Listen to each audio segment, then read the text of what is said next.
Kita bayangkan orang di dalam kubur 5 menit itu bisa seperti setahun, bisa seperti 2 tahun rasanya. Kita semua akan dikubur. Zurul kubur fa innahu tudzakirukum lil maut. Ziarahlah kubur, kamu itu untuk mengingatkan kamu akan mati. Kita ini pasti mati, saudara. Ya, saya tadi tidak menakut-nakuti, cuman menjalankan cuman menjalankan tugas basyiron wa nadhiran. Ngerti nggih? Menakut-nakuti apa enggak berarti itu, saudara jemaah? Ya menakut-nakuti. Artinya kita ini, saudara jamaah, bakal mati. Nggih napa nggih? Kapan itu, saudara jamaah? Kapan kita bakal mati? Sewaktu-waktu. Allah meminta falaqtahamal aqabah. Surat apa itu? Falaqtahamal aqabah fakku raqabah au it'amu fi yaumin dzi masghabah. Surat apa? Al-Balad. Falaqtahamal aqabah. Kita harus punya sesuatu yang besar dalam hidup ini. Maksudnya gini ya, setiap manusia harus punya sesuatu yang bisa diandalkan, amalan andalan. Alhamdulillah, jazakumullah khairan. Allah paring barokah, sehat kuat waras, hidup mulia mati masuk surga, jodohnya barokah, tempatnya barokah, haji yang barokah. Jazakumullah khairan. Terus ya, saudara, falaqtahamal aqabah ini biasanya saya sampaikan di judulnya itu cari surga dari kemampuan. Cuman ini saya sisipkan di kuburan ini, kita itu supaya mikir bahwa kita harus punya andalan, punya amalan andalan, harus mikir. Apa amalan andalan di sini? Maksudnya Allah itu sesuatu yang nggak mungkin kamu kerjakan dalam keadaan biasa. Apa itu? Misalnya ahli sholat malam. Zaman harus punya itu, ahli sholat malam. Jadi pokoknya jam 2 tet bangun sholat sampai jam 4. Ada orang yang begitu, saudara, gak pernah miss. Zaman ahli sodako, pokoknya enek mubalek, enek tamu, enek opo wis bawain sodako, ajak ke rumahnya, kasih minum, kasih apa. Ahli sodako itu surganya sendiri. Bahkan kalau sodako itu dipikirin, kalau ngasih kue mesti ada minumnya. Betul nggih? Itu orang yang seperti itu namanya care. Apa bahasa Jawa niku anu apa? Gemati. Jadi kalau ngecui, misalnya ngasih getuk, ya sak kopine. Nggih napa nggih? Kalau ngasih kopi, ya kudu enek pengantarnya, bukan rokok, nggih, bukan rokok, enggak boleh rokok. Ya apalah ya toh. Ngasih udung dengan pinnya. Apa? Bros. Jadi orang yang seperti itu sejamaah berarti mikir terus. Nanti saya terangkan insyaallah habis isya. Tapi setiap manusia harus punya suatu amalan yang andalan. Contoh lagi, khatam Quran. Kali-kali ini saya ceritakan, saya punya kawan akrab, saudara jamaah, sampai sekarang setiap 3 hari 4 hari khatam Quran. Dan dia punya anak 7, guru pondok, istrinya jualan, yang ngajar pondok, yang ngajar kelompok, tapi tiap 3 hari 4 hari khatam Quran. Jadi dia bangun malam itu baca 2 juz 3 juz. Kan berarti sudah harinya sudah, misalnya tadi malam, ini hari Minggu kan, berarti tadi malam itu berarti sudah Minggu. Jadi Minggu itu sudah baca 2 juz 3 juz. Sebelum subuh dia nunggu subuh itu 1 juz. Setelah sholat malam menunggu subuh 1 juz. Habis sholat subuh zikir apa-apa, kalau dia nggak ngajar dia baca Quran lagi 2 juz 3 juz, 2 juzan, pokoknya nggak sampai 3, 2 juz. Habis itu nanti kalau ngajar, nanti setelah ngajar nunggu apa terbit itu baca 1 juz 2 juz. Pokoknya sehari itu 10 juz ringan. Nunggu asar, nunggu zuhur, setelah asar mau tidur itu baca Quran. Habis asar baca Quran, ngawasin amal soleh, baca Quran. Jadi 10 juz itu bagi dia, saya tanya, kok bisa kamu? Ringan, Cak. Saya sudah biasa. Saya ingin beramal sesuatu yang besar. Ya kalau anaknya 7 saya lihat dia itu ya nggak punya pembantu ya, nyebok ini apa di Indonesia, saudara ya. apa masak istrinya punya warung gede gitu, dia juga masak, belanja, tapi setiap 3 hari 4 hari khatam Quran. Zaman berapa hari sekali khatam Quran saudara? Hah?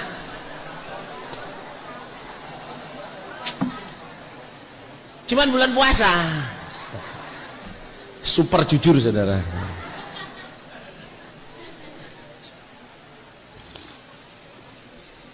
Usahalah menjadi orang yang ahli Quran atau ahli sholat. Ada juga kawan saya sudah maaf senangannya sholat. Sehari semalam tuh sholat sunnahnya minimum 40 rakaat. Minimum. Dan ini ringan sebenarnya, malam dia kerjain berapa? 11 rakaat. Malam itu.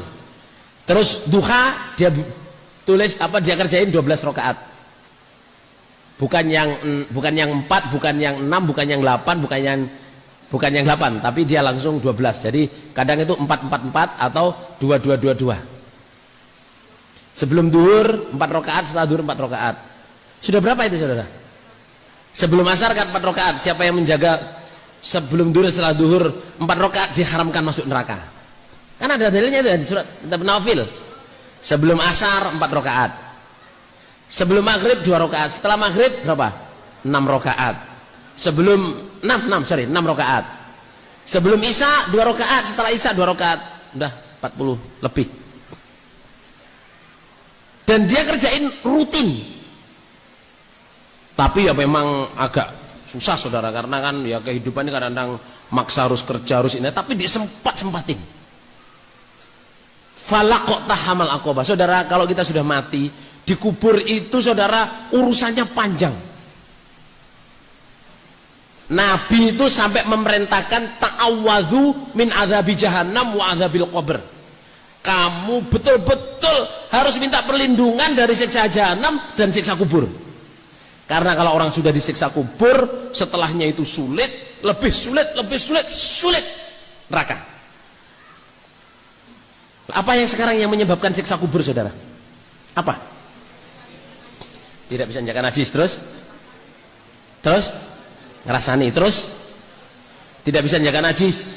Yang utama itu adu domba. Tidak bisa menjaga najis, adu domba, ngerasani, menganggurkan diri di waktu siang, kerja doang, malamnya tidur terus, itu juga siksa kubur.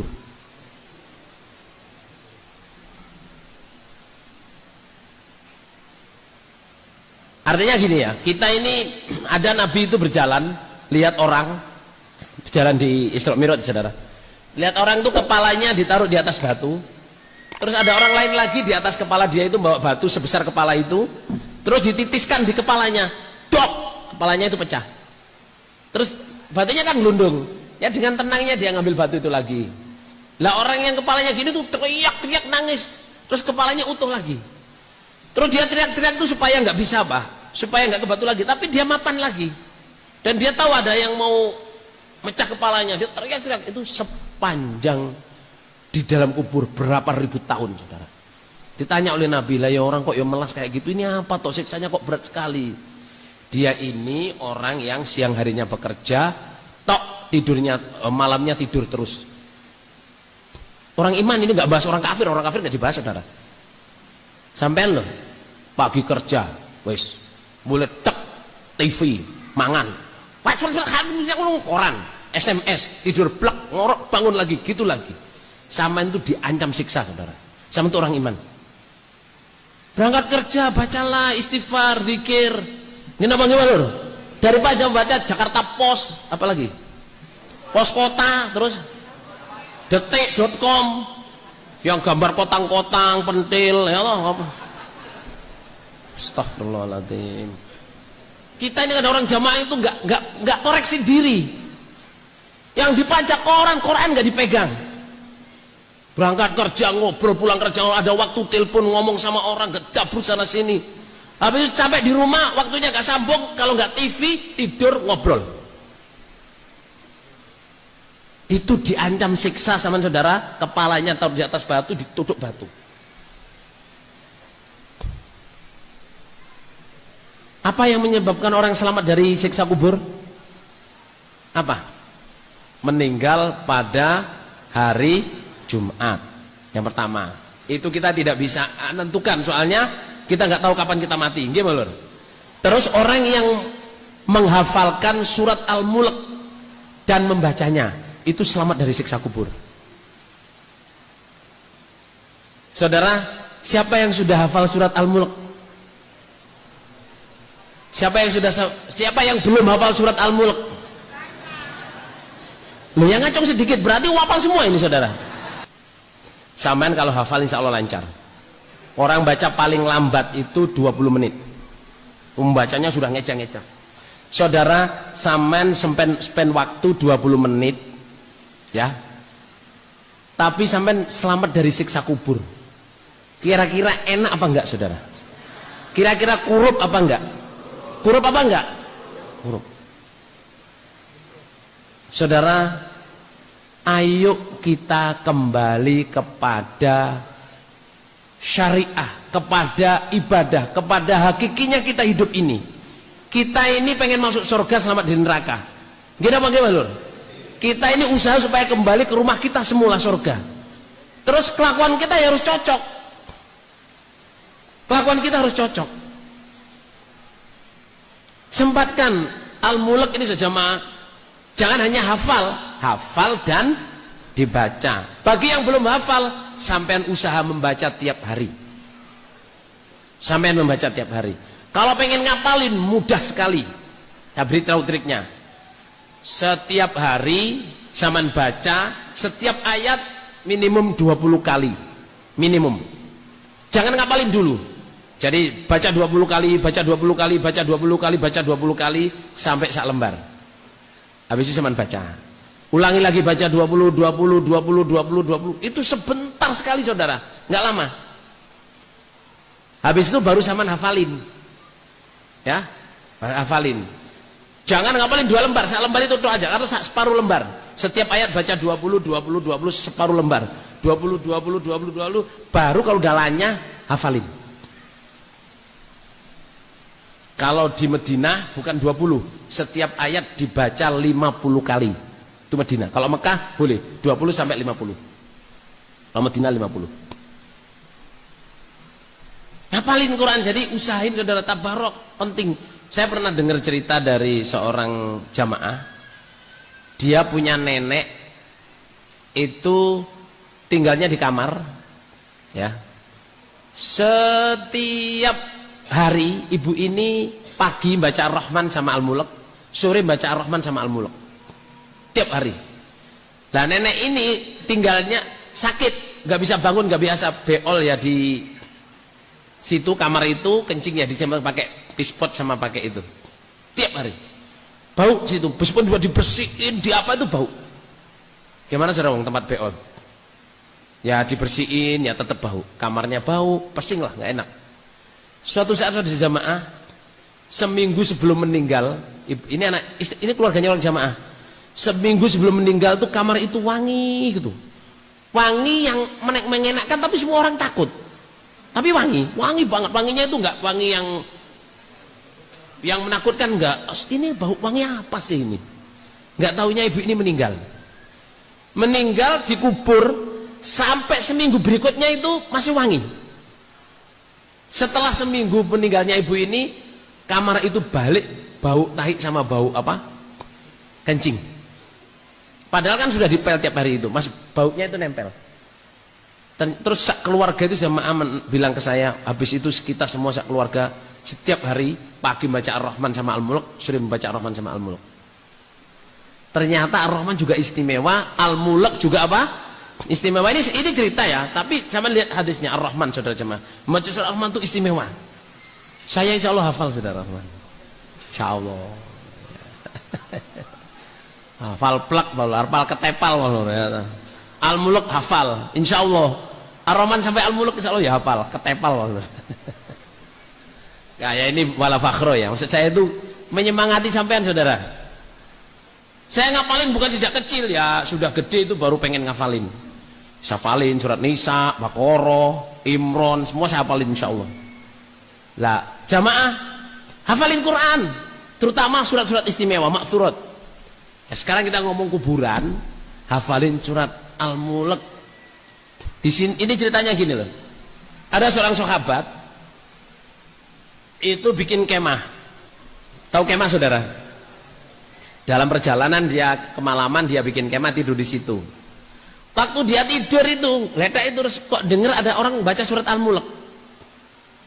Sopo sih bengi-bengi maca surat Al-Mulk. Dia keluar. Nggak ada orang. Nggak taunya suara itu kedengaran dari bawahnya dia itu kuburan, saudara. Kalau zaman terus didengerin, oh di bawah sana ada baca Al-Mulk. Kalau dengerin itu zaman kan mesti lari, saudara. Wah, ya.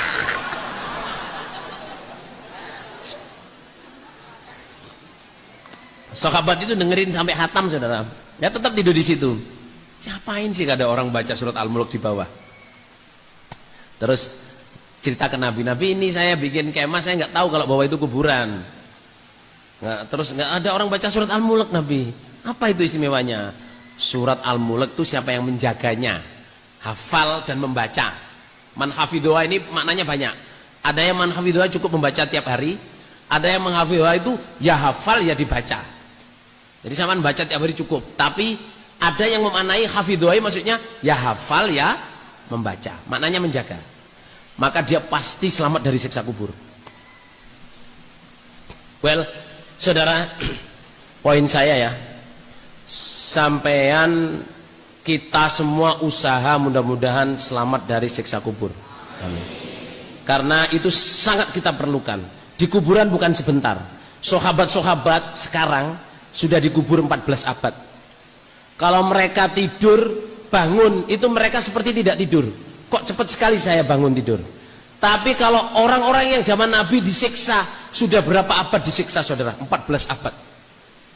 Capek. Gak usah nunggu itu, siksa sehari aja capek. Ta'awwadhu min adzabil qabr. Terus sebelum salam, ya, usahakan semua jamaah sebelum salam, sholat wajib atau sholat sunnah, berdoalah Allahumma inna na'udzubika min adzabi jahannam wa adzabil qabr wa na'udzubika min fitnatil masiihid dajjal wa na'udzubika min fitnatil mahya wal mamat. Ada hadis lain yang teruskan Allahumma inna na'udzubika minal ma'thami wal maghram. Sampeyan mulai sekarang lazimkan itu, karena selamat dari siksa kubur itu penting. Nabi mengatakan ta'awwadhu min adzabi jahannam wa adzabil qabr. Mintalah perlindungan kepada Allah dari siksa jahanam dan siksa apa? Kubur.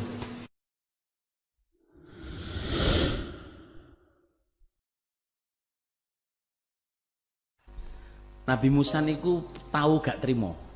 Napa gak terima makhluk? Mempertanyakan keadilan Allah. Lah ya wong iki oleh hidayah. Padahal menurutku gak pantas. Lah wong iki kok gak oleh hidayah, padahal menurutku ya pantas. Apik, sopan, sampai ngitaki teleke pitik lho gak wani. Kuwatir nyinggung perasaane pitik lho. Nek kula gak wani ngijaki telek pitik soalé mambu lho. Wah iki apik, sopan, tapi kok gak gelem jamaah. Lah iki sing rumangsaku jewengkelno lho. Ya nek ngentut ambune badak. Nggih napa nggih, Lur?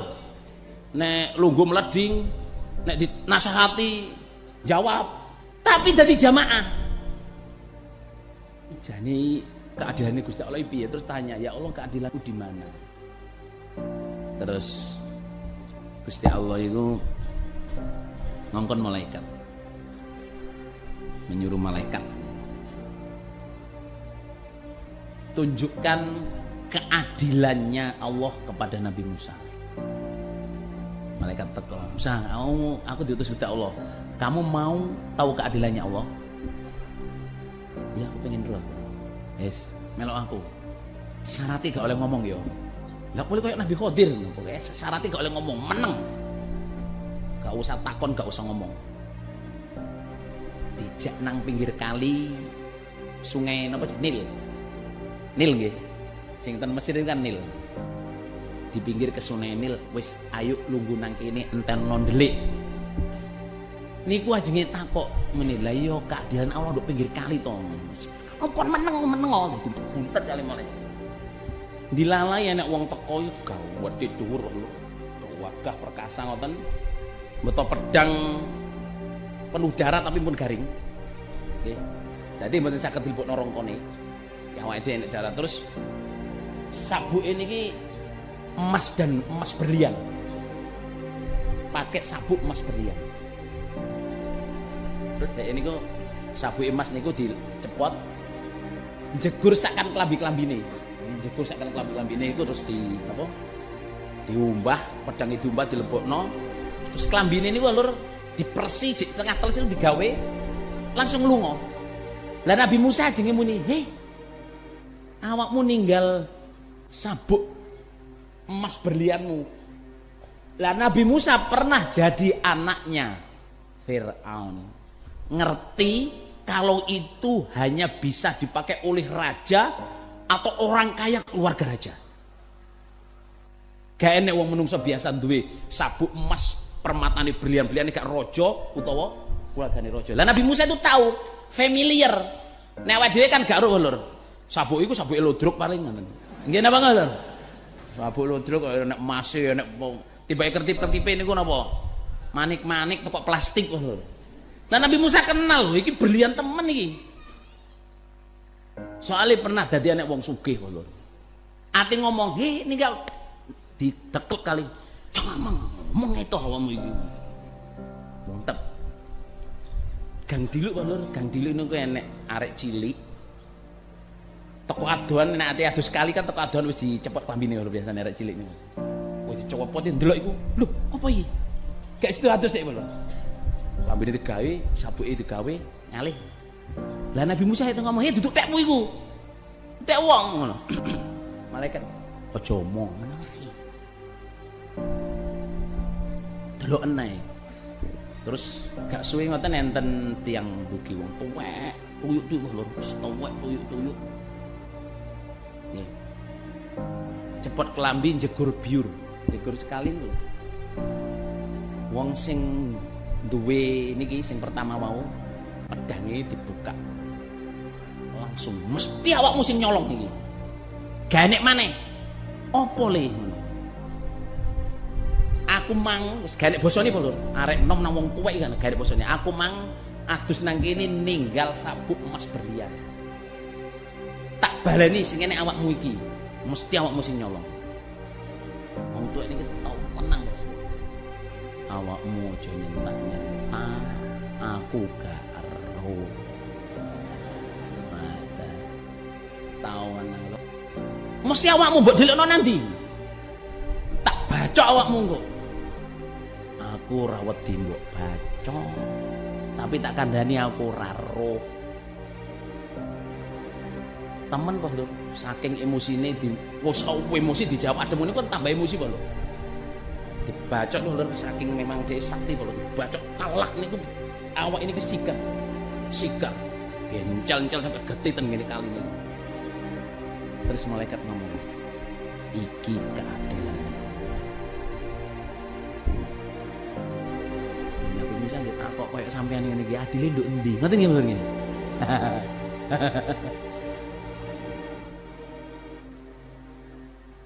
Adile nduk endi?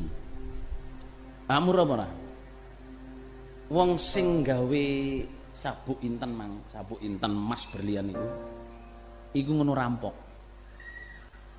Pakaiane dheke iku ya klambi karo pedang iku, gak tau gawe ngono iku. Mulane dheke waktu kesusu-susu lali wong duduk.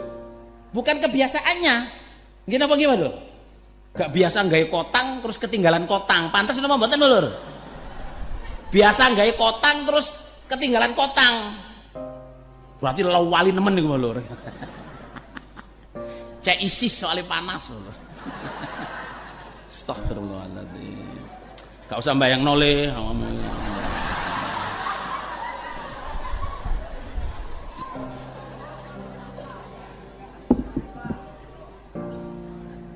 Sawan nang ngene ngomong lho. Mencret soalnya gak keberkatoan, mencret soalnya. Terus ya.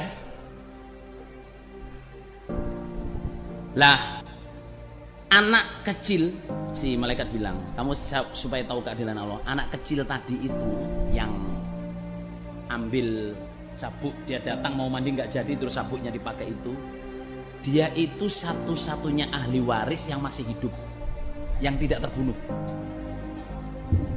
Dia tidak tahu kalau keluarganya habis. Dan harta yang paling mahal yaitu, keluarga itu harta yang paling mahal yaitu. Dan anak ini satu-satunya ahli waris. Semua familinya dihabisin sama rampok ini. Nah, terus orang tua yang dibacok sekali sigar badannya itu mbah atau mbah buyut, gurunya dia ilmu ngerampok. Gak akan dia bisa terbelah oleh pedang kecuali dibelah oleh pedang yang pakai ilmu yang sama. Kemudian apa tuh? Lah itu cucu murite, mbah cucune mbah murite, pokoknya nek belajare iku dhuwure ya wong iki dhuwure. Mulane gak pedang gak wedi dek. Bacoken tapi aku gak nyolong, aku gak ndelikno. Ya teman carok ya ajur teman. Nah, hikmahnya dari cerita ini saudara jamaah bahwa kita tidak tahu di belakang apa seseorang itu mendapat hidayah.